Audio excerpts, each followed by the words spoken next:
పెద్ద అపాయం చిన్న ఉపాయం కథ. ఒక చెట్టు మీద ఒక కాకి జంట గూడు ఉండేది. ఆ కాకులు పాపం ఎప్పుడు గుడ్లు పెట్టినా ఆ చెట్టు మొదల్లో ఉండే పాము చెట్టు ఎక్కి గూట్లో గుడ్లన్నీ తినేసేది. పాపం కాకులకి ఏమి చేయాలో తెలిసేది కాదు.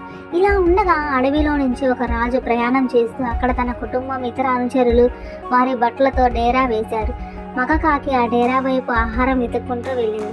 అక్కడ రాజకుమార్తె తన చెవికత్తెలు నది ఒడ్డున బట్టలు నగలు పెట్టుకొని స్నానం చేస్తూ కనిపించారు.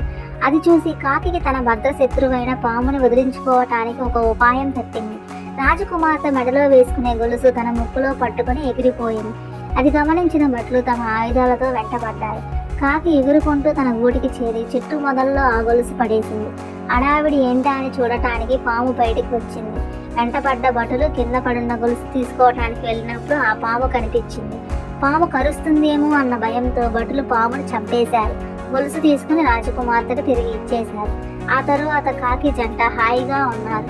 బలం కన్నా బుద్ధి గొప్పది. పెద్ద పెద్ద కష్టాలను కూడా చిన్న చిన్న ఉపాయాలతో తొలగించుకోవచ్చు.